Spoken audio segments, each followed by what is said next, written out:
শিৱসাগৰ জিলাৰ বিস্তীৰ্ণ এলেকা যোৱা 19 জুলাইত অহা প্ৰলয়ংকাৰী বানে প্লাবিত কৰিছিলে। অতি পৰিতাপৰ বিষয় যে এতিয়াও কেতবোৰ অঞ্চলৰ পৰা পানী ওলাই যোৱা নাই, যাৰ বাবে পানী কৃত্ৰিম পদ্ধতিৰে নিষ্কাশন কৰিবলগীয়া পৰিস্থিতিৰ সৃষ্টি হৈছে। মই বৰ্তমান শিৱসাগৰৰ ডিমৌ সমষ্টিৰ অন্তৰ্গত ৰজাবাৰী অঞ্চলৰ দেখুৱাব বিচাৰিছোঁ পৰিৱেশ। ৰজাবাৰীৰ যিখন বিশাল পথাৰ আছে, এই পথাৰখন ৰজাবাৰী, সেইদৰে নাওজান আৰু বেতবাৰী মৌজাৰ দিলিহি গোহাঁইগাঁও চাংমাই গাঁৱৰ যিসকল পৰিয়াল আছে, তেওঁলোকৰ এইখন হৈছে পথাৰ।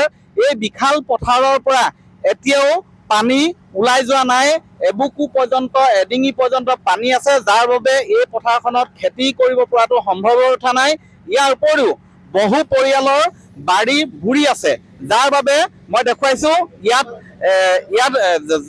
END বিভাগৰ আৰু তথা জিলা প্ৰশাসনৰ উদ্যোগত ইয়াত বৰ্তমান ONGCৰ সহযোগত পানী নিষ্কাশনৰ কাম চলাই থকা হৈছে। ইয়াত মই দেখুৱাইছোঁ বিশাল পাইপ ইয়াত স্থাপন কৰি ইয়াত মেচিনেৰে দৰিকালৈ এই পানী পেলাই দিয়া হৈছে, দৰিকাত পেলাই দিয়া হৈছে। আৰু আমি জানিব পৰা মতে প্ৰতি ঘণ্টাত 9 লাখ লিটাৰ পানী নিষ্কাশন কৰা হৈছে। ইয়াত দুটাকৈ এই মেচিন স্থাপন কৰা হৈছে। আৰু এই গোটেই প্ৰক্ৰিয়াটোৰ সন্দৰ্ভত মই জানিব বিচাৰিম ইয়াত যিসকল আছে বিষয়ববীয়া। এতিয়া মানে কি হ'ল, আমাৰ নাওজান এৰিয়াটো মথাইটো সম্পূৰ্ণ তলত, নাওজান এৰিয়াটো মথাইটো সম্পূৰ্ণ তলত কাৰণে 21 তাৰিখে ৰাতি মানে কি প্ৰায় দিনৰ পৰা আমাৰ গোহাঁইগাঁও নাওজান অঞ্চলত প্ৰায় 10খনমান গাঁও আছে। আমাৰ দিচাংপাৰ পঞ্চায়তৰ মানে 5টা ৱাৰ্ড আছে, 10টা ৱাৰ্ডৰ ভিতৰত 5টা ৱাৰ্ডত সম্পূৰ্ণ পানীখিনি মানে সেই মথাউৰিটোতে বাগৰিছিলে। লাহে লাহে গোটেই মানে আমাৰ গোটেই মথাউৰিটো ধায়ালিৰ পৰা আমাৰ নাওজানৰ যিটো আমাৰ দৰিকা পাৰত দৰিকা দলংখনৰ ওচৰলৈকে যিটো মথাউৰি আছিলে, সম্পূৰ্ণ পানীখিনি মানে আমাৰ গোহাঁইগাঁও আৰু নাওজানৰ পথাৰলৈ বাগৰিছিলে।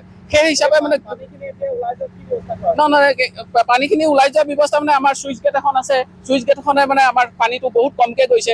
যদি সেইটো গতিত গৈ থাকে তেতিয়াহ'লে আমাৰ এই পানীখিনি যাওঁতে মানে প্ৰায় এমাহৰ ওপৰত লাগিব।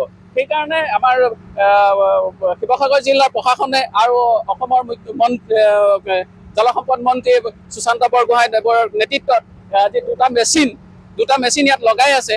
যোৱাকালিৰ পৰা আহিছে, এইকেইটা মানে DC অফিচৰ পৰাই লগাইছে, আমাৰ ডিষ্ট্ৰিক্টৰ ফালৰ পৰাই লগাইছে। ONGC মানে কি আমাৰ ডিপাৰ্টমেণ্টৰে যোগাযোগ কৰি পেলাই এইকেইটা দিছে। সেইকাৰণে সেই মেচিনকেইটাই যদি এইটো আমাৰ অভাৰ পানীটো যদি উলিয়াই দিয়ে, তেতিয়া আমাৰ এতিয়াও খেতি কৰিবলৈ সুবিধা আছে।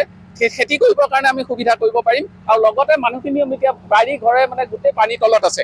সেইকাৰণে এই অভাৰ পানীখিনি যদি উলিয়াই দিয়ে, আমাৰ মানে বহু মানুহখিনি মানে তৎ পাব।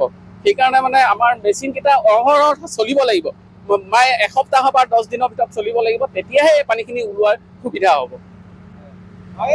মই দেখুৱাইছোঁ এই যিখন বিশাল পথাৰখনত যাতে খেতি কৰিব পৰা এটা পৰিৱেশ আহে, যিহেতু ভাদ এতিয়াও মাজভাগ পোৱাহি নাই। ইয়াত শেহতীয়াকৈ খেতি হয় বুলি তেওঁলোকে জনাইছে। ভাদৰ শেষলৈকে ইয়াত বিগত বৰ্ষসমূহতো ভাদৰ শেষলৈকে খেতি কৰে। গতিকে ইয়াৰ পানী নিষ্কাশনৰ কাম বৰ্তমান চলাই আছে। ইয়াৰ মই দেখুৱাইছোঁ ঘণ্টাত 9 লাখ লিটাৰ পানী ইয়াৰ পৰা উলিয়াই দিয়া হৈছে পথাৰখনৰ পৰা, আৰু এই দৰিকাত পেলাইছে। কিমান দূৰ সফল হ'ব সেয়া সময়ে ক'ব।